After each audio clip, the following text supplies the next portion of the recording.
messieurs, c'est un vrai plaisir d'être avec vous aujourd'hui. C'est la première fois qu'on fait ça pour tout le monde.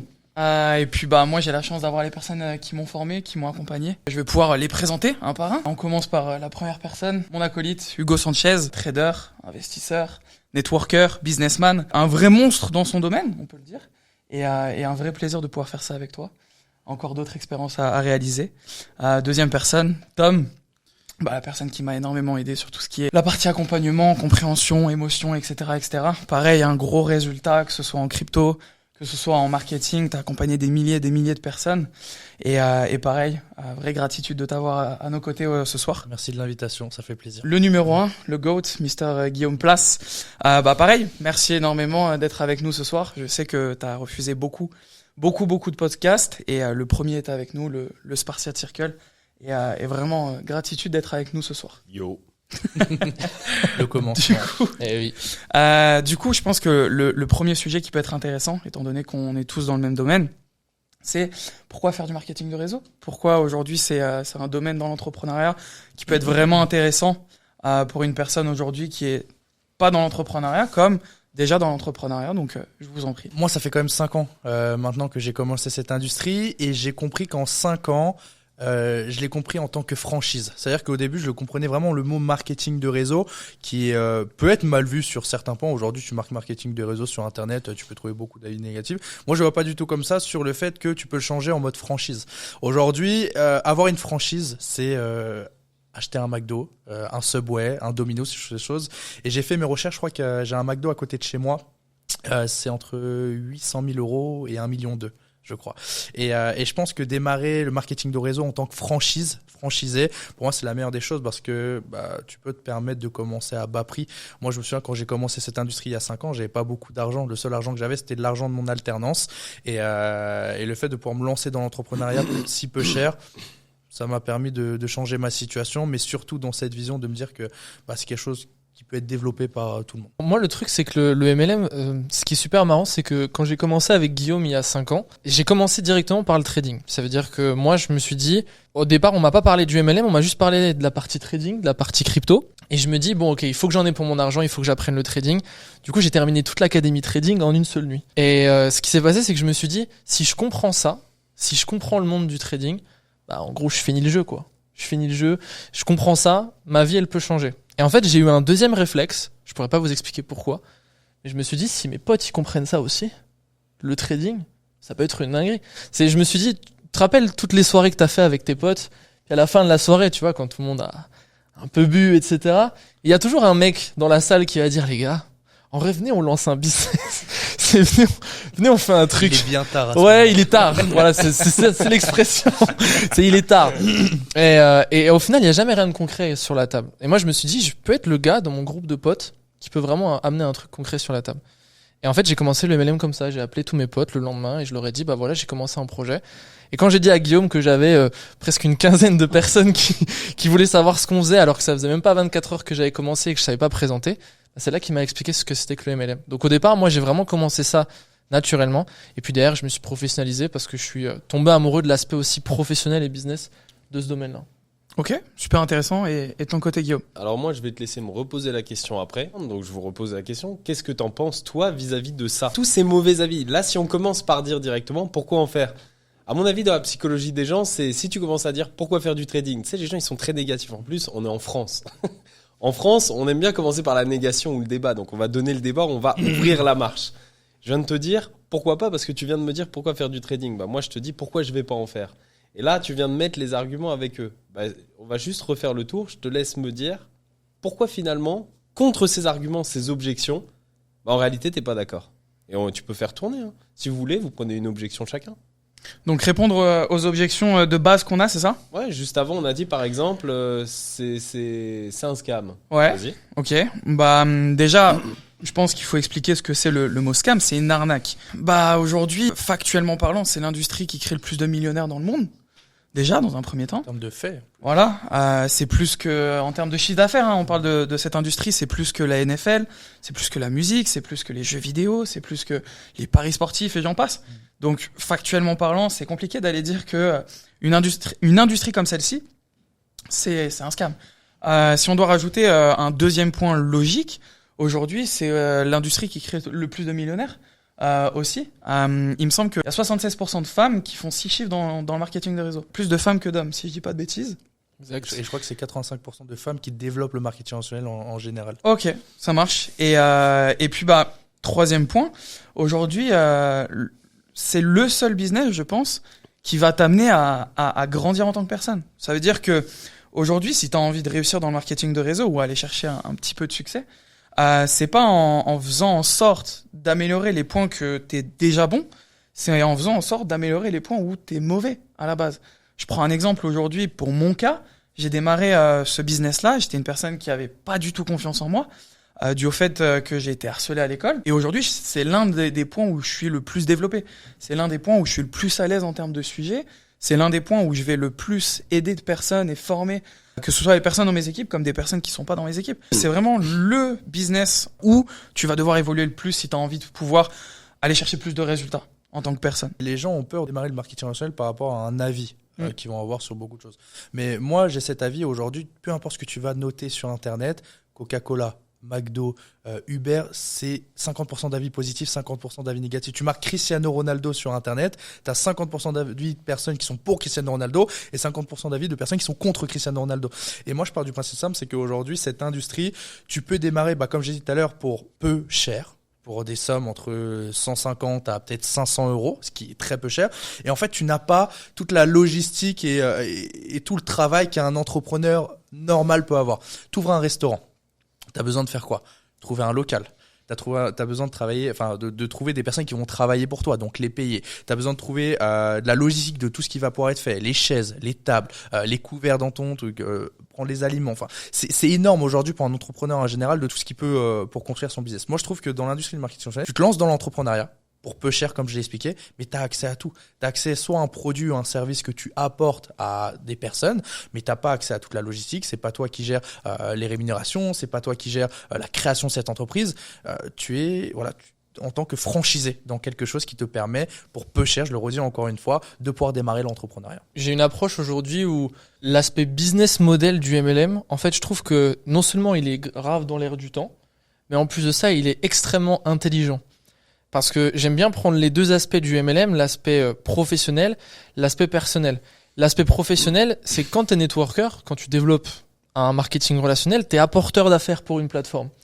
Et aujourd'hui, on est plus que jamais dans l'ère du temps de la recommandation personnelle. C'est-à-dire que plus personne regarde la pub, les gens ils en ont rien à foutre de la pub, ils regardent YouTube, ils skippent la pub, plus personne n'allume la télé, etc.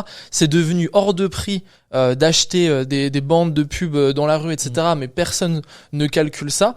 Les gens aujourd'hui ne se basent plus sur la publicité, mais j'ai besoin d'un truc pour ma voiture, je vais te demander si tu connais un garagiste. Je vais avoir besoin de quelque chose pour ma maison, je vais te demander si tu connais un cariste ou un plaquiste ou des trucs comme ça. Et en fait, je vais me baser uniquement sur ce que les gens autour de moi, les gens en qui j'ai confiance, ont vécu en termes d'expérience client.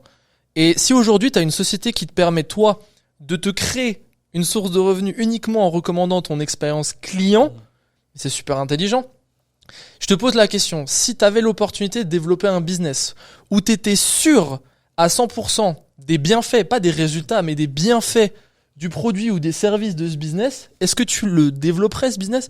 Mais personne peut dire non aujourd'hui, puisque tu l'utilises. Donc moi, je trouve ça super intelligent parce que non seulement tu apportes du chiffre d'affaires pour une entreprise, mais tu fais pas juste commercial. T'es d'abord client. Et donc forcément, ça a encore plus de valeur, le fait de développer ce business, puisqu'en fait, tu parles juste de ce que tu utilises au quotidien. Donc je trouve ça trop intelligent en fait. Tu parles de l'importance du réseau aussi. Exactement. De demander à quelqu'un. Exact. Et du coup en fait les gens autour de toi, aujourd'hui tu vas pas forcément faire plus facilement confiance à un inconnu qu'à quelqu'un que tu connais. Si aujourd'hui il y a quelqu'un que tu connais qui te dit moi j'ai démarré ça se passe bien, ça se passe comme ça, etc. Forcément tu vas tendre l'oreille. Bien sûr. Donc moi je trouve ça super intelligent sur cet aspect-là professionnel et sur l'aspect personnel. Je suis un ancien basketteur de haut niveau, le côté challenge. Moi, ce que je dis souvent, c'est que le MLM, ça te met en face de tous tes défauts. C'est-à-dire que tu prends tous tes défauts, le MLM, à un moment donné, il va te mettre en face de tous tes défauts. Soit tu les travailles, soit tu les travailles pas. Et moi, je trouve que c'est un côté extrêmement challengeant parce que tu dois devenir un couteau suisse quand t'es networker. Et donc, je trouve que si tu arrives à allier le côté professionnel et le côté personnel, je pense que t'as un bon mélange en fait pour avancer dans la vie. Et j'ai rencontré un entrepreneur qui a énormément de succès dans son domaine il y a pas longtemps, qui m'a dit l'argent c'est juste une conséquence de 3 choses: les valeurs, la passion et le travail. C'est les conséquences de ces 3 choses. Et je trouve que dans le MLM, ces 3 points, ils sont hyper bien représentés. Et c'est pour ça que les gens qui ont souvent du succès dans le MLM, c'est des gens qui sont hyper développés, qui sont des gros bosseurs et qui en plus de ça sont tout le temps passionnés par ce qu'ils font. Nice. Celle-là, elle va sûrement finir sur des réels Instagram. Ouais. Du coup, ok, c'est génial, les gars. Genre, c'est top. Vous avez des super réponses, mais moi, genre, je suis hyper sceptique de votre business. Pour être sincère, vous m'avez toujours pas convaincu. Et d'ailleurs, je suis venu ici pour foutre la merde. Et vous le saviez pas avant que je vienne, hein? On était détendus, on jouait. D'ailleurs, tu vois. Ah putain. Attends, je crois que Non, je me tue pas. comme ça. Mais Me blesse pas. Après l'interview. À la après. première mauvaise réponse, il y a 3 balles, les gars. Regardez. Il y a 3 balles. La mauvaise réponse, tu prends une balle. Donc, on va faire un petit jeu. Je suis pas convaincu par ce que vous avez dit, ok? Et vu que je suis sceptique, je vais jouer le jeu de toutes les personnes qui aimeraient pas, tu vois, ce que vous êtes en train de raconter. Donc, je vais vous poser chacun une petite question de sceptique qui traîne au fond de moi. Et en fait, à vous de me donner la bonne réponse. Si elle me convient, tu te prends pas une balle. Si au définitif tu m'as pas convaincu, tu prends une balle. Vous êtes d'accord? Attention, disclaimer. Guillaume, c'est quand même la pire personne dans cette industrie en termes d'objection. Ouais, c'est clair. Donc, Ouais. Non, mais ça va. Elles vont être. Je vais te donner celles que tu trouves pour quelqu'un qui en général ne connaît pas ton business, ne sait même pas ce que tu fais, a entendu. Donc c'est typiquement le genre de gars qui irait acheter son pain chez le mécano ou qui irait faire réparer sa bagnole chez le boulanger, mais qui va quand même donner son avis dans le business parce qu'il se dit tiens. Mon avis peut compter en réalité, même si j'y connais rien. Donc, c'est bien ce que vous dites, les gars, mais ça m'a l'air trop beau. Vous avez l'air trop heureux dans votre vie. Ça a l'air d'aller un peu trop dans le bon sens. Donc, Greg, j'ai entendu ce que t'as dit, mais pour moi, ton business, il est pyramidal. C'est un Ponzi.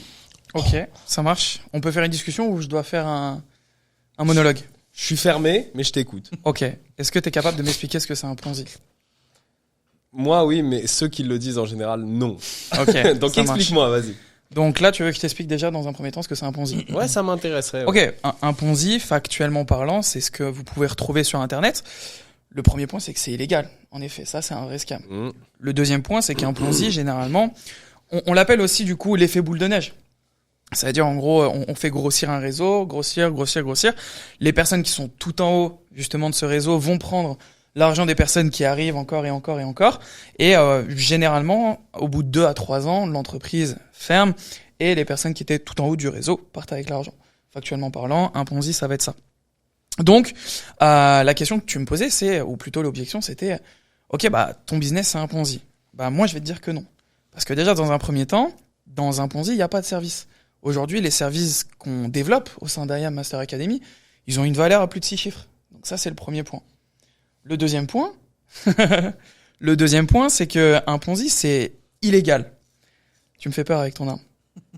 Aujourd'hui, à IAM, on est légal en France, en Europe et aux États-Unis. On a un siège social.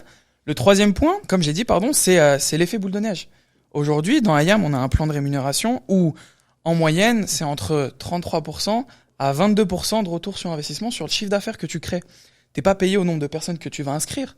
T'es payé au nombre de personnes que tu vas aider à évoluer dans leur vie et sur le chiffre d'affaires que tu vas créer. Je te prends l'exemple qu'aujourd'hui, moi je vis, donc on va parler de chiffres et il n'y a pas de tabou par rapport à l'argent. Je pense que vous en avez pas.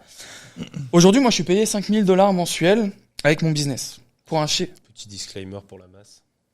Compliance a censuré ce moment. Les gains passés ne sont pas les gains voilà, futurs. les gains passés. Allez, c'est parti. Il n'y a pas d'argent facile, c'est du hard work. Sur $5 000 que je touche, $1 250 tous les vendredis soirs, c'est simple, c'est que je crée un chiffre d'affaires pour l'entreprise d'environ $40 000 mensuels. Donc on est à peu près à 20%. Donc factuellement parlant, là je t'ai amené 4 points factuels, je pourrais t'en amener plus, mais je pense déjà que tu peux plus me dire c'est un Ponzi. Et factuellement parlant, c'est le cas. Si jamais tu penses que c'est encore un Ponzi, c'est que t'es émotionnel. Non, ta réponse c'est correct, mais j'ai pas eu assez de facteurs, donc je garde cette balle si ton collègue à droite est pas capable d'y répondre. Sauve-moi. Pour moi, il me parle de la boule de neige, il me parle de son chiffre d'affaires, etc. Moi, j'ai déjà vu des Ponzi. Il y en a encore. Il y avait OneCoin à l'époque. Il y en a encore un gros qui est sorti récemment. Ça s'appelait Omega Pro. Il y en a même un autre. Ça s'appelait Validus. Bref, il y a des gens vraiment mal intentionnés. J'ai déjà vu des ordures dans ce genre de business. essayer justement de profiter des gens par rapport à ce genre de choses. Et en définitive, ouais, il y a des gens apparemment au-dessus, ils partent avant les autres, ils profitent de l'argent. Bah, au final, dans ton business, ouais, j'ai compris, il y a d'autres endroits où c'est comme ça. Et oui, effectivement, chez Nike aussi, il y a un PDG où il y en a d'autres, etc. Bref, tu peux me prendre plein d'exemples. Mais dans ton business, bah, il y a un PDG, il y a des gens qui sont rentrés avant, il y a des gens qui arrivent à la fin. Et je vois pas en quoi, genre, si tu arrives à la fin, à un moment donné, tu peux avoir un avantage sur ceux d'avant. Et dans tes réponses, ok, il y a des bonnes réponses, mais je trouve pas ça assez complet. Moi, je pense que je peux très bien me dire, allez, vas-y, je vais t'attaquer, hop, boum, etc. Et je peux gagner le débat. Donc, je sais pas si ton collègue, là, avec les lunettes, il est capable de me répondre. Bah, je vais rebondir sur ce que tu as dit, du coup, sur le fait que, premièrement, tu dis si il y a un PDG, des personnes qui sont rentrées après, et que toi, si tu arrives à la fin. Alors déjà, le premier truc, ce qu'il faut savoir, c'est que contrairement à ce que les gens pensent, un système de marketing de réseau, c'est pas en forme de pyramide, mais c'est en forme de toile d'araignée. Pourquoi ? Parce que là, on va rentrer dans un tout petit aspect technique, mais je pense que t'es grand, donc tu vas comprendre. On part du principe que quand tu démarres le business, ok, tu construis 3 équipes, d'accord, sur une équipe. Et pour passer les positions de rémunération, il faut que tu valides un certain équilibrage. C'est pas juste une question de combien t'as de personnes dans ton organisation. C'est une question d'équilibrage. Si on part du principe, donc là par exemple on imagine que je viens de te faire la présentation, on a une position qui s'appelle le Platinum 600 qui est rémunéré $600 par mois, $150 hebdomadaires. D'accord ? C'est 9 collaborateurs. 3 dans chaque branche, puisqu'on développe sur 3 branches. On part du principe que moi j'ai démarré le business. D'accord ? J'ai démarré le business un jour 1. Le jour 2, je te fais démarrer. D'accord ? Tu démarres avec moi, donc t'es dans ma première branche. Mais j'ai toujours personne dans ma deuxième et troisième branche. Toi, tu démarres le projet, t'es hyper déterminé, beaucoup plus que moi, et tu dis, waouh, c'est un truc de ouf, faut que j'en parle à la terre entière. Et là, toi, tu te dis, je vais en parler à tout le monde autour de moi, parce que vraiment, t'es engagé dans le projet. Et là, il y a 1, 2, 3, 4, 5, 6, 7, 8, 9 personnes qui décident de démarrer avec toi. Il y a un engouement autour de tes proches, etc., qui décident de se lancer. Effectivement, toutes ces personnes-là, elles vont être également dans mon organisation, puisque j'ai démarré juste avant toi. Mais elles vont être dans ton organisation, donc dans une seule de mes branches. Sauf que toi, t'auras pu les organiser en 3, 3, 3. Ce qui fait qu'à la fin, toi, t'es rémunéré $600 alors que t'as 9 collaborateurs, mais moi, je suis toujours rémunéré $0 alors que j'en ai 10.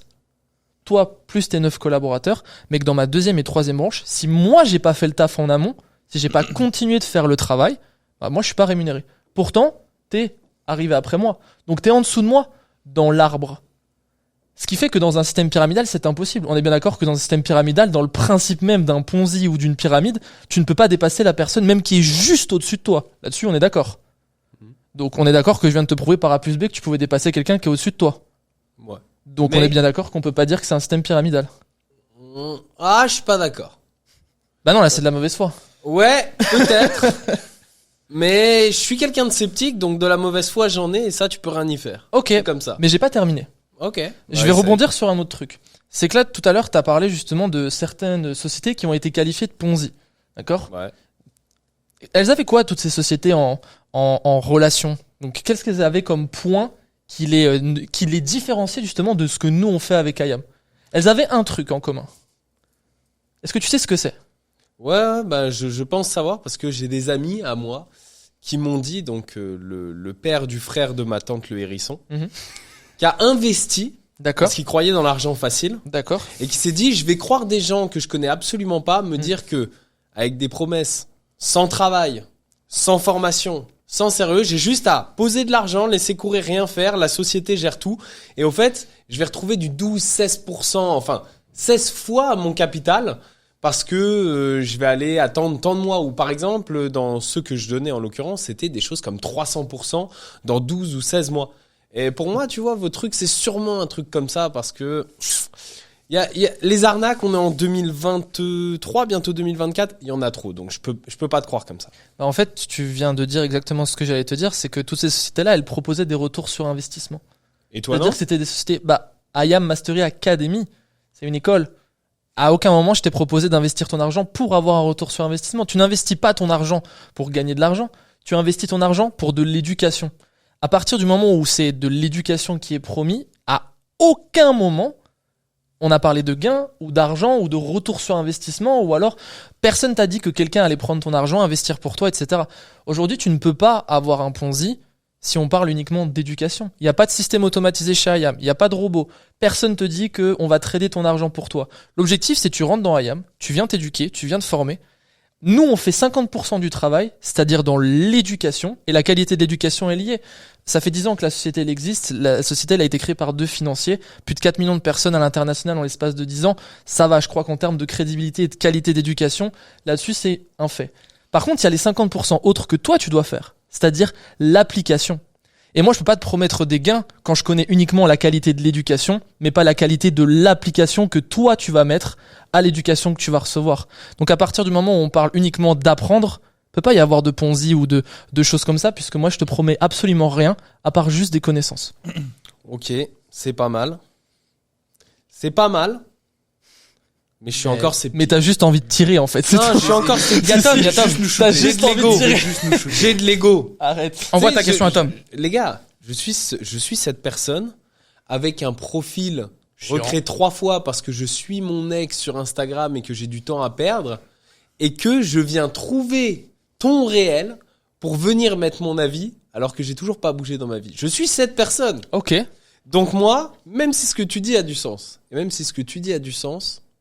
j'ai envie de creuser. Parce que c'est vrai que ce que vous dites, c'est vrai. Et que depuis tout à l'heure, j'ai pas eu raison une fois. Mais j'ai décidé que j'allais quand même avoir raison. Parce qu'il y a un truc que vous avez pas dit, toi ni toi. Vous savez ce que c'est ? C'est que moi, j'ai l'impression que dans votre business, là, c'est bien. Le business model, il est OK. Si t'as envie de faire du marketing relationnel, c'est top. Mais il y a un truc que je comprends pas, là, c'est, j'ai l'impression, peut-être que c'est parce que le sujet, c'est marketing relationnel, je sais pas. Mais on parle que de ça. Et ça veut dire que sans le marketing relationnel, je peux pas gagner d'argent ? Je sais pas, hein. Là, j'ai l'impression que c'est ça le débat. Donc, toi, je sais pas comment tu t'appelles avec ta veste. T'as un bon style. J'aime bien tes Jordan, d'ailleurs. Bon flow. Merci. Mais c'est pas pour ça que moi, je vais démarrer ton projet. Ça veut dire que si aujourd'hui, le produit, vous en parlez peut-être pas autant, c'est peut-être qu'il est nul. Genre, est-ce que je peux faire de l'argent autrement ? Parce que si je peux faire de l'argent que comme ça m'intéresse pas. Moi, j'ai juste une question à te poser. Qu'est-ce qui t'intéresserait le plus aujourd'hui ? Moi, c'est la partie avec l'éducation, l'investissement. Je dis pas que le business, ça m'intéresse pas. Je pense qu'on est en 2023. Il y a tout le monde qui s'intéresse au business. J'ai compris votre business model. C'est vrai que c'est intéressant. Voilà, j'enlève un peu la cape de sceptique. C'est intéressant. Tu peux démarrer un truc. C'est peu coûteux. T'as plein d'avantages. T'as déjà les contacts. T'as des professionnels, une structure. T'es pas obligé de tout créer. J'ai compris.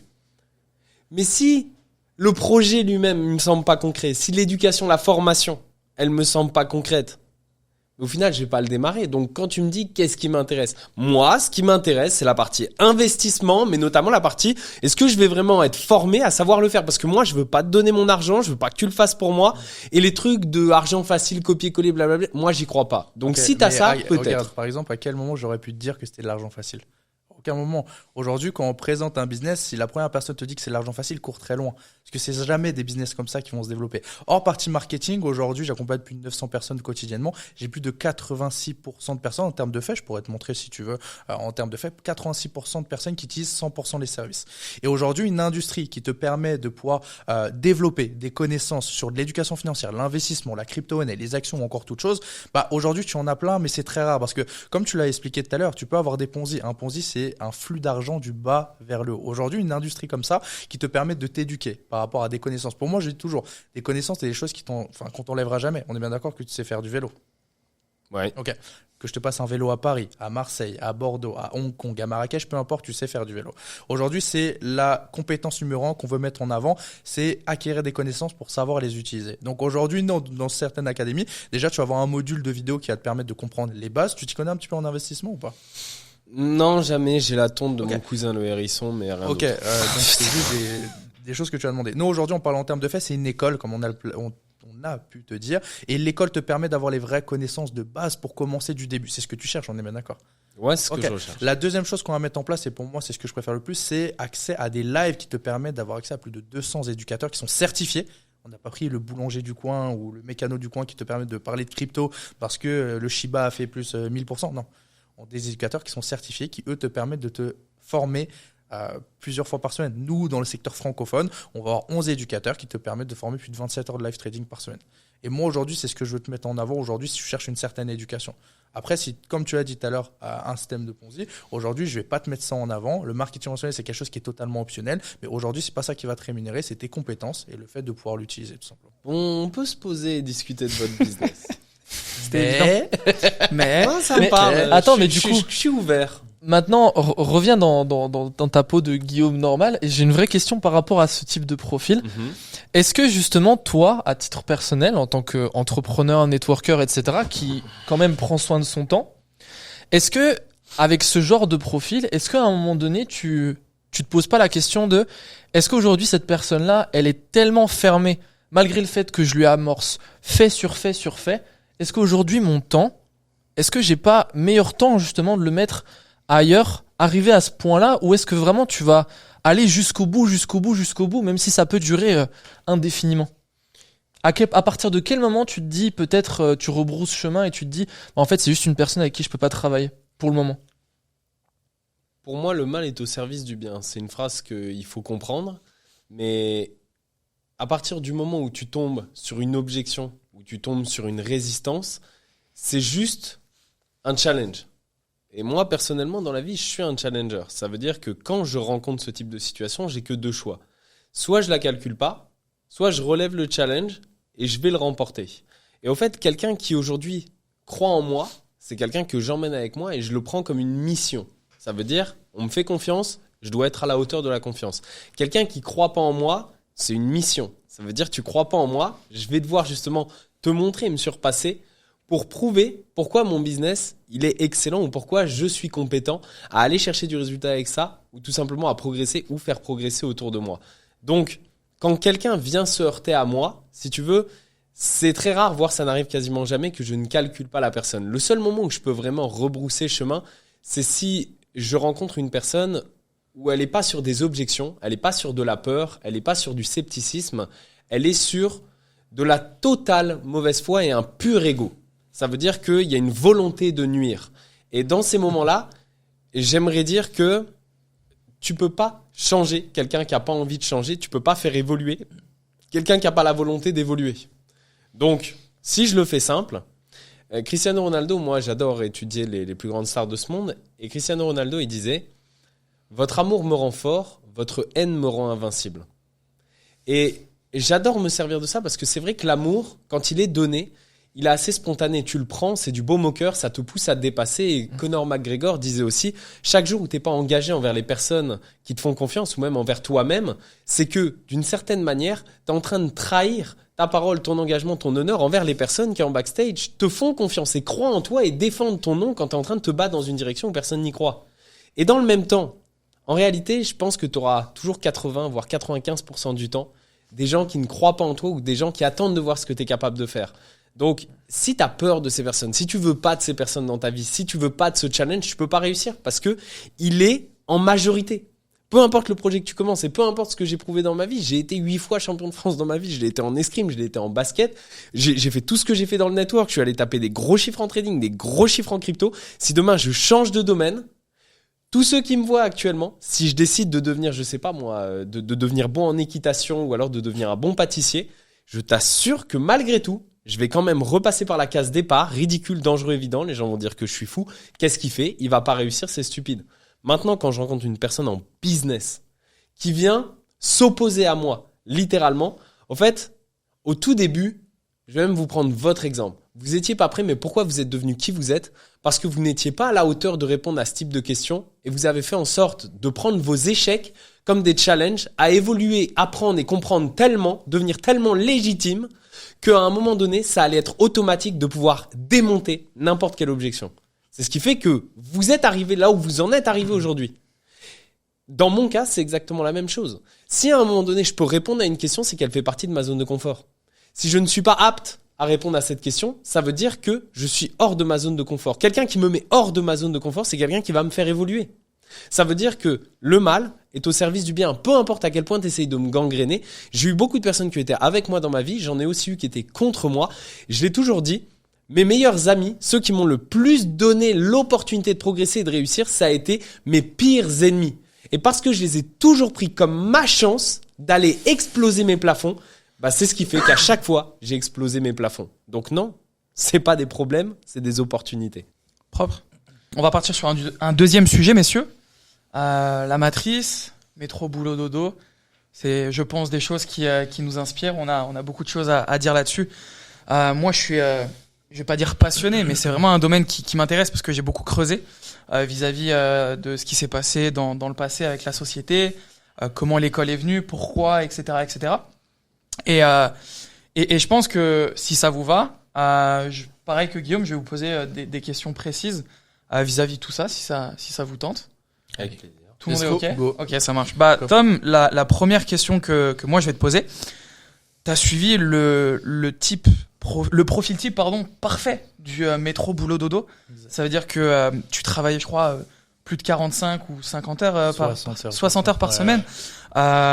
T'étais, on va dire, cadre, c'est ça? Ouais. T'étais J'avais un statut de cadre. Un statut de cadre, voilà, métro, etc., etc. T'avais pas de temps pour toi. Et comment toi, à ce moment-là, tu l'as vécu? En fait, je veux savoir le avant, déclic après. Ok. Tu parles de travail en général ou Ouais, depuis que j'ai commencé à... Non, le travail en général, quand tu bossais justement à la boîte en question. En fait, je vais pas te mentir, déjà de base, j'ai jamais été très scolaire. Donc, c'est-à-dire que dès que j'avais atteint... En fait, j'ai jamais été très scolaire, mais je voulais vite travailler dans quelque chose qui me permettait de faire quelque chose dans ma vie. C'est-à-dire que j'ai fait beaucoup de jobs dans ma vie. C'est-à-dire que je sais pas, peut-être 15, 16 différents. Et tous ces jobs-là m'ont paru simples. Parce que c'était job simple. Moi, j'ai fait brancardier, je travaillais à Carrefour Drive, j'ai travaillé en tant que cariste. Enfin, j'ai fait beaucoup de choses aujourd'hui qui m'ont permis d'avoir une certaine expérience. Donc, je pense que ça m'a mis une certaine maturité.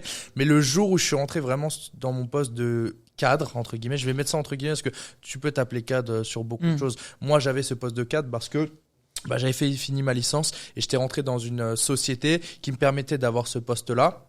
Après, ça veut dire beaucoup de choses, un cadre. Vu que tu es mieux payé, tu fais plus d'horaires, tu as plus de responsabilités. Du coup, moi, je gérais des chantiers, gérais des réunions et tout. Et au début, je vais pas te mentir, j'avais 21 ans à cette époque-là quand je commençais dans le monde, dans ce travail-là. Et j'étais motivé. En fait, je me suis dit, j'avais atteint un certain niveau que peut-être d'autres personnes n'ont pas atteint à cet âge-là. C'est-à-dire que je travaillais avec des collègues, ils avaient 35, 40 ans, 50 ans. Et je me suis dit, ouais, ça peut être cool et intéressant vraiment de m'y investir à 100%. Mais... En fait, ça n'a pas mis longtemps à me dire que je sais pas si je vais faire ça plus tard. En fait, j'ai vraiment peur. Vraiment, j'ai toujours été cette personne-là un peu stressée dans ma vie en général. Maintenant plus, heureusement. Mais en fait, ce travail m'a mis un stress pas possible. Et pour moi, j'avais vraiment cette vision de me dire, parce que je connaissais pas l'entrepreneuriat, je connaissais pas l'investissement, je connaissais rien du tout dans ce domaine-là. Et j'avais vraiment peur de ce que je pouvais faire. J'avais 21 ans, donc j'ai vu, comme je dis, tu commences, t'es motivé, t'es engagé et tout. J'arrivais avant tout le monde au travail, donc déjà ma société me disait de venir à 7h30. Moi, j'arrivais toujours à 7h, donc c'est moi qui allumais les bureaux pour arriver dans l'open space et ouvrir à tout le monde, parce que je voulais vraiment avoir cette bonne impression, tu vois, du jeune qui est motivé, la bonne image. C'était ce gars-là. Ouais, j'étais ce type. Je suis jamais arrivé en retard. Je suis jamais arrivé en retard. J'ai toujours été fait les choses bien. Et je faisais normalement, c'était noté 7h30, 18h30. Moi, je faisais plutôt du 7h, 19h. Donc c'était ne serait-ce 30 minutes et 30 minutes, mais ça se ressentait en fait au niveau de tout, au niveau de mon engagement et tout. Et en fait, je pense au bout de 5-6 mois, j'ai commencé à avoir du stress pas possible. Je me couchais le dimanche soir, je n'arrivais pas à m'endormir parce que j'avais une boule au ventre de me dire, là tu repars sur 5 jours. Ouais, je vois totalement. 5 jours de stress et je me suis dit, putain merde, genre c'est pas ce que je veux. Mais j'étais pas du tout dans cette attitude. Déjà, je me développais pas personnellement, donc j'avais pas ce métro boulot dodo. Je connaissais pas les gens qui, si tu démarres un business dans l'entrepreneuriat, tu peux devenir libre, indépendant. J'étais pas du tout dans ça. Je savais pas. Et du coup, ma vie pour moi était faite comme ça. Et je me suis dit, en fait, j'arrivais au travail, j'avais une boule au ventre. J'allais en pause, je comptais ma pause en disant, putain, il te reste 20 minutes et tu reprends ton taf. Vraiment, j'étais dans ce stress-là. Et je pense que c'est cette peur-là qui m'a fait trouver des opportunités, qui m'a ouvert pas mal de choses. Et même en commençant l'entrepreneuriat, je travaillais plus d'1 an à côté de ça, et je conseille à toutes les personnes, tu te lances pas dans l'entrepreneuriat pour changer ta vie du jour au lendemain. N'arrête pas tes études, n'arrête pas ton travail du jour au lendemain. C'est la pire chose. Aujourd'hui, c'est une mode, parce qu'on l'a compris sur ces 3-4 dernières années que l'entrepreneuriat c'était une mode pour moi de se lancer et dire bon, j'abandonne tout et je me fixe à fond sur ça. Bon, oui, il y a le fait d'être dos au mur, il y a des personnes qui ont réussi en tout quittant du jour au lendemain. C'est à mon avis, c'est un débat qu'on fait, c'est mon avis. Je trouve que c'est pas une bonne opportunité de te lancer du jour au lendemain dans l'entrepreneuriat et de tout lâcher, surtout dans ça. Surtout, c'est quelque chose qui est totalement possible. Et je suis l'exemple même de se dire que t'as pas d'excuses. De dire de commencer l'entrepreneuriat à côté d'un travail. Je me levais à 5h le matin pour aller à la salle de sport de 6h à 7h parce que c'était le seul moment d'y aller. J'arrivais à mon travail de 7h30 jusqu'à 19h. Le seul truc que tu as envie de faire en rentrée, c'est de te poser. Mais moi, j'ai pris cette ambition de commencer l'entrepreneuriat et de me dire, bon, de 7h à 19h, c'est mon travail. De 20h à minuit, 1h du matin, je me couchais peut-être tard certains moments. C'était de construire ma vie, de construire un projet qui pouvait construire ma vie. Et en fait, j'ai beaucoup travaillé, donc beaucoup de travail, beaucoup de conscience et persévérance. Et c'est ce qui m'a permis de devenir indépendant. Donc aujourd'hui, ça fait 4 ans que je suis indépendant, que je vis à plein temps de ça. Et voilà, je pousse aux personnes de vraiment faire quelque chose qu'ils aiment. C'est la chose la plus importante. Peu importe ce que tu fais, que ce soit dans tes études, dans le sport ou travail en général, je suis pas ce genre de mec qui dit ouais, je suis contre le salariat, contre l'école. Absolument pas. Au contraire, je suis plutôt genre faites quelque chose, mais surtout quelque chose que vous aimez. Parce que la pire des choses, et je l'ai ressenti, c'est de se lever le matin et te dire J'ai pas envie. j'ai pas envie. Ouais, Genre j'ai peur limite de commencer ma journée. c'est clair. Tu vois. Et je l'ai vu à certains de mes collègues. J'avais un collègue qui était très stressé. Genre dans mon bureau, ils étaient soit tous chauves, soit ils avaient des cheveux blancs parce que c'était stressé en fait. Mon travail était vraiment stressant et je me suis dit ouais non, je veux pas. Ok. Et par rapport à ça, à partir du moment où tu as rencontré cette personne qui t'a parlé justement du business qu'on développe aujourd'hui, avant ça, dans cette période où voilà, tu travaillais, tu allais à 7h au boulot, tu terminais à 19h, t'avais pas en tête le truc de vas-y, faut que je lance un business. Parce que ton entourage, c'était métro, boulot, dodo, salariat. T'avais jamais connu peut-être une personne qui avait vraiment entrepris quelque chose, pris des risques à entre 20 et 25 ans. Et aujourd'hui, je pense que tu vas être d'accord avec moi, mais ton entourage, il va faire tout dans ta vie. Ouais. Mais il y a l'entourage, certes, parce que moi j'ai eu un entourage où c'était une vie normale, tu vois. Mes parents ont travaillé, bon, même si mes parents n'ont pas de diplôme, ils ont un travail confortable, logique. Toute ma famille ont fait des études et tout. Moi, je trouve que t'as raison, c'est l'entourage, c'est quelque chose de logique, mais il y a aussi, quand tu as envie de changer, en fait, tu t'ouvres aux opportunités. Claire. C'est-à-dire que toute ta vie, tu vas avoir des opportunités, et moi je dis dans le mot opportunité, il y a le mot porte, mais en fait, quand tu es bloqué, tu vois pas ces portes-là. Pourtant, tous les jours, tu peux avoir une opportunité de faire quelque chose de différent. Et je t'ai dit tout à l'heure que je voulais pas lancer un business. Par contre, j'ai toujours été un mec qui voulait faire des choses différentes. C'est-à-dire que mon premier business, bon, c'est peut-être pas des bons business, mais au collège, je me souviens, il y a une loi qui était passée comme quoi les pétards étaient illégaux. Moi, j'avais un petit rebeu dans une petite supérette qui vendait des pétards sous le comptoir, comme on disait. J'achetais ces pétards-là et je les revendais dans la cour de récréation. C'est-à-dire que pour peut-être 10 € investis. Oh, le roublard. Pour peut-être 10 € investis, je me faisais peut-être à la journée. Vraiment, il y a des jours où je me faisais 30, 40 €. Et ça a été mes premiers business comme ça. Et j'étais jeune, hein, j'étais en 5e. Donc, t'as quel âge en 5e? 12, 13 ans? Un truc comme ça. Deuxième business que j'ai lancé, moi, je suis un grand sneakers addict. Je suis tombé sur AliExpress. C'était ça vous à ce moment-là de AliExpress. Et en fait, par hasard, je suis tombé sur des porte-clés de sneakers, de chaussures. Jordan, Nike, etc. Tout. Et le porte-clés, il était à 3 centimes. Ouais. Le Et porte-clés. toi, tu le revendais combien? Et je sais pas, je faisais une commande de 30, 40 €. Donc j'en avais peut-être 300, 400, 500. Je revendais le porte-clés 15 €. Des porte-clés en forme de Louboutin, des porte-clés en forme de Jordan et tout. Et ça marchait de fou. Genre, parce que je pense que, et je vais pas dire que je suis le premier, mais où j'étais dans l'entourage, j'ai fait une story, j'ai mis plein de porte-clés chaussures. Et j'ai dit, voilà, à vendre. T'as fait du e-commerce sans savoir que c'était du e-commerce. Exactement. Incroyable. Et franchement, Du dropshipping. ça a marché Du de fou. dropshipping. C'est les gens qui te donnaient les prix carrément. C'est Genre, moi, en gros, j'avais tu disais, déterminé le ok, prix, d'accord. mais par rapport à la chaussure, c'était plus cher. Genre, une Ok. Air Jordan, c'était 10 €. Là, le bouton, il était à 15 € dans tous les cas. Écoute-le, mon gros c'est là ou pas? Et franchement, c'est là où j'ai compris que je pouvais faire quelque chose. Troisième business. J'avais ce pote-là qui m'a présenté l'entrepreneuriat. Il était dans une école de commerce, je crois que c'était quelque chose comme ça, bon, dans une fac, et vous connaissez les soirées de fac. Je pense qu'il y en a beaucoup ici qui Ouais, moi connaissent les soirées j'ai de fac. connu. Ah, malheureusement, j'ai jamais connu ça, moi. Ok, c'est top, c'est très sympa. Et il travaille au BDE, qui gérait toutes les soirées et tout. Et en fait, je vais vous raconter une histoire de fou. Lui, il travaille au BDE, c'est-à-dire que c'est lui qui lançait la soirée. Et en fait, il y avait, je sais pas, 500 places à vendre. Et lui, il en mettait genre 50 de côté, Ok. pour moi et lui. Donc on les achetait, ces places-là, je sais pas, elles sont à 10, 15 €. On achetait ces places-là. Et je vous racontais une histoire de fou. Et c'est là que j'ai compris l'entrepreneuriat et le fait que c'était possible de pouvoir lancer quelque chose. C'est que tu avais les groupes Facebook BDE du coup de cette soirée-là, genre soirée Halloween que tout le monde attend, que tout le monde veut se torcher la gueule pour dans cette soirée. Et en fait, ce que je faisais, c'est que lui, il mettait un post, genre j'ai 50 places à vendre. Parce que les gens, ils voulaient acheter ces places-là alors qu'il n'y en avait plus, c'était sold out. J'ai 50 places. Non, il disait, non, pardon, pas 50 places. J'ai une place à vendre. Et en fait, moi, j'étais le genre de pote qui faisait les enchères. Ok. C'est-à-dire, en gros, t'augmentes le J'étais truc. dans le plan, mais en fait, t'as une personne qui dit, ok, je te l'achète, la place normalement est à 15 euros. Ok, j'ai une place à vendre, mais comme tout le monde veut, bah, elle est à 30 euros. Ok, je te l'achète 50 euros. Ah bah, moi, je te l'achète 60. Tac, tac, tac, tac. Et on a vendu, je sais pas, peut-être, on n'a pas vendu les 50, mais on a vu 30, 40 places. Vous avez fait combien de bénéfices? Je sais pas, peut-être 800, 900. Incroyable. Et ces 800, 900 sont partis dans la soirée. Évidemment. En alcool. Je tiens juste à préciser que tous les différents business qu'il avait fait jusqu'à ce moment-là, c'était de douiller les gens quand même. C'était à chaque fois, Mais non, c'est pas c'était dingue. juste Non, après, de la douille Objectivement, monumentale. Non, quoi. c'est Il acheter était moins dans- cher pour ouais. revendre au Il prix. était Ouais. réellement dans. Regarde un truc tout bête parce que c'est vrai. Moi, c'est marrant avec ces lunettes, je me sens vachement crédible. Non, objectivement, c'est pas. Ça fera des commentaires en plus d'ailleurs. Exact. Regarde un détail. Quand on l'entend comme ça, même quand il l'explique, on se dit, mais c'est un truc de ouf. Il parle d'acheter des choses à 15 centimes pour les revendre à 15 euros. Mais quand tu achètes une bouteille de coca à la supérette du coin, dans un supermarché, sur une aire d'autoroute, elle a jamais le même prix, mais surtout, elle a jamais le même prix que quoi? Que ce que d'achat. toi, tu Ouais, penses. Ouais. Mais à combien ceux qui la vendent l'achètent réellement? Ça veut dire que combien ça coûte en termes de fabrication, combien ça rapporte aux fabricants.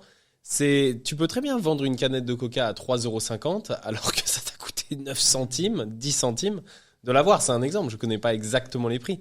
Mais pour des paires de Jordan qui se vendent des milliers d'euros, pour certains articles qui ont une fame, qui ont un potentiel sur la génération ou les tendances actuelles, tu te retrouves avec des prix exubérants pour des choses qui ne coûtent en réalité que très peu.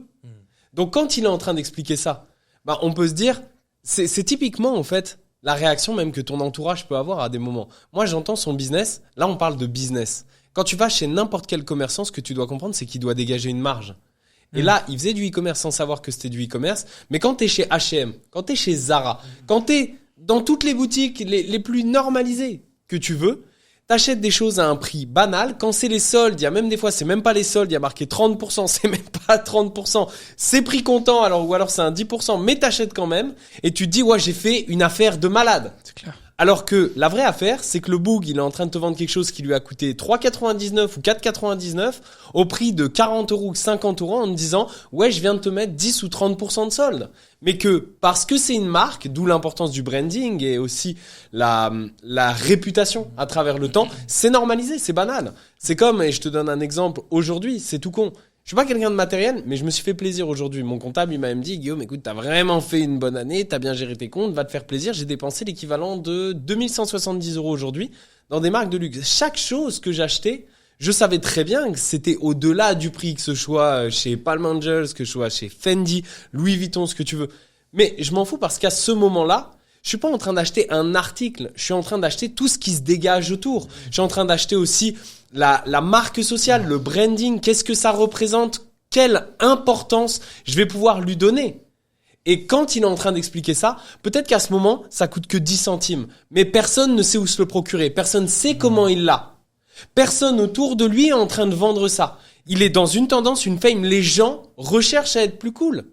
Et à ce moment-là, le seul endroit et la seule personne qu'ils connaissent, partout autour d'eux, c'est lui. Ça veut dire qu'il l'a vendu 15 €, ok, c'est cool.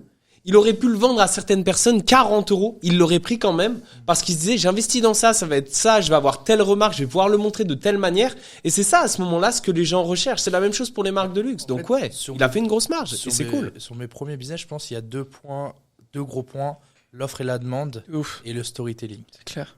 Vous savez pourquoi? Parce que quand j'ai surfé sur quelque chose.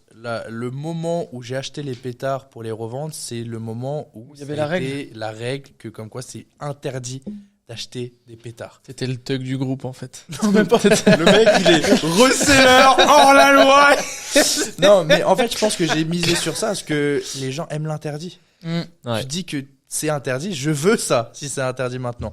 Donc j'ai eu un certain offre et à demande, il y en a plus, il y a que lui qui en a, on va l'acheter à lui, tu vois. Et je pense le storytelling parce que les porte-clés chaussures, en vrai, c'était pas con, tu vas sur désolé, c'était pas bête, tu vas sur internet, tu mets porte-clés chaussures, tu trouves directement le premier lien AliExpress. Mais le storytelling que j'avais dessus, c'est que j'avais toutes les chaussures que tu veux. Tu veux quelles chaussures pour ton porte-clés? Ok, je l'ai, il n'y a pas de souci. Mais aujourd'hui, c'est quelque chose qui peut habiller tes clés. C'est quelque chose qui peut habiller les clés de ta clé de voiture. Et toutes ces choses, je pense que les gros points du storytelling, l'offre et la demande, donc troisième business, les soirées de fac, ça a été l'offre et la demande aussi. Il n'y a plus de place. Les gens, ils cherchent quoi? Une place pour la meilleure soirée de l'année que le B2 propose. Il n'y en a plus, on va acheter au plus cher aux personnes. Bon, juste sur ce que tu viens de dire, je rebondis. À un moment donné, tu as dit, si t'es pas con, pardon, si t'es pas bête. Non, moi, je vous le dis, ici, je suis pas avec mes équipes, je suis pas en train de tenir une attitude. En vrai, je m'en bats les couilles, genre, je le dis ouvertement.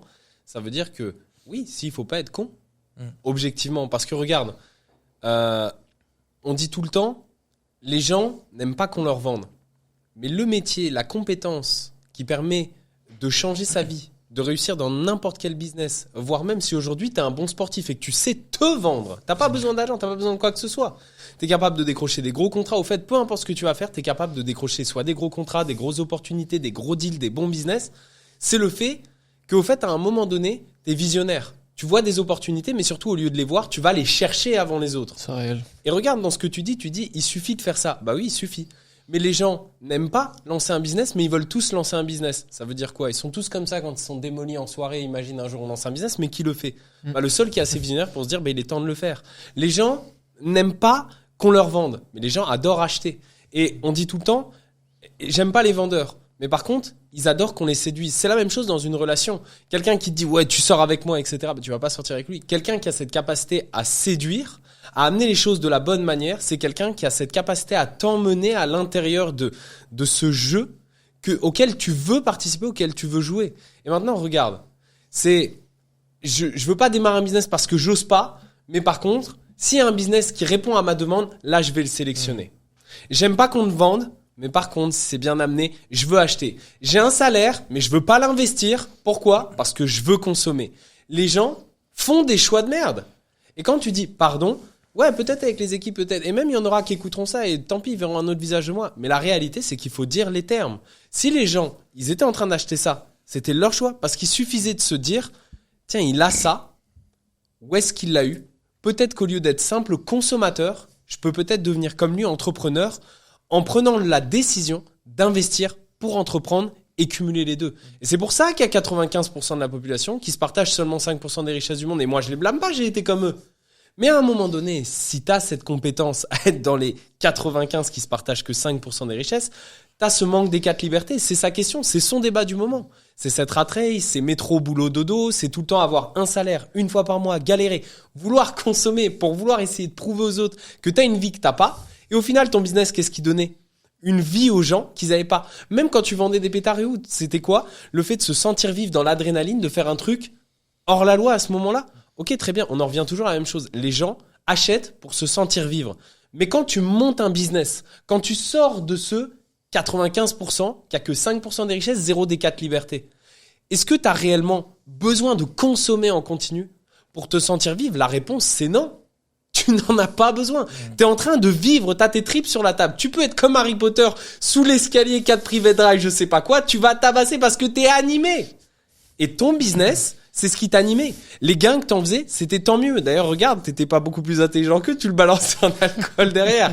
Mais au final, regarde aujourd'hui où t'en es. Et c'est ça qui a fait la différence. Exact. Donc c'est une bonne question qu'il a posée. Et ce que tu dis, pour moi, ça donne tout un pourtour à tout ça. J'ai une petite anecdote, après je termine avec ça. Les pétards, ça a duré 4 mois, quand même. Ça a duré 4 mois et... oh le CA, le CA qu'il a dû faire. Là, j'étais vraiment intelligent parce que j'achetais les pétards et je donnais rendez-vous à ceux qui voulaient acheter le matin. Ouais. Je rentrais jamais dans le collège avec les pétards. Ouais. Si jamais, et en fait, tu connais ce moment où... Enfin bref, le collège quoi, des cons. Ils faisaient péter les pétards en cours de récré, dans les couloirs, pour que ça résonne et tout, et ça a duré 4 mois. Le collège a mis en place, au bout de 3-4 mois, parce qu'ils n'en pouvaient plus, vraiment ça pétait tout le temps dans les cours, bref, un bordel. Au bout du 4e mois, ils ont fait passer 3 gendarmes dans toutes les classes pour fouiller tous les sacs. Et toi, tu t'es fait attraper? Jamais. Non, parce que je suis jamais. Je suis jamais rentré dans le collège avec les pétards. Purée, smart. Ouais. Dès la 5e. Okay. Un roublard professionnel. Attends, moi j'ai quand même une question par rapport au porte-clés. Ouais. Est-ce que t'avais Attends, je genre dois pas tout dévoiler. non, mais est-ce que t'avais genre des détraqués qui te disaient genre en mode est-ce que t'as un porte-clés genre Laguna ou Fiat Multipla ou des trucs Non, comme parce ça que j'étais spécialisé dans des voitures vraiment hyper cheloues genre Mais non, c'était que les chaussures. Ouais, Justement. c'était que dans les chaussures. Ah ok, c'était Ouais, que des chaussures. chaussures. Ah ok, d'accord. Mais et pourquoi je parlais de ça? Parce qu'il y a pas longtemps, j'ai retrouvé une enveloppe et j'ai encore, je sais pas, peut-être 50 porte-clés de ces chaussures-là. Je les ai Comme retrouvées. j'ai 15 euros, tu m'en donnes. Non, maintenant j'ai- c'est 30 l'inflation, bon. Ah ouais, mais j'ai eu beaucoup de demandes là, donc faut que je vois. Ouais. Il a bien été formé, je T'en crois. proposes combien Ah. là? T'en proposes combien? Greg,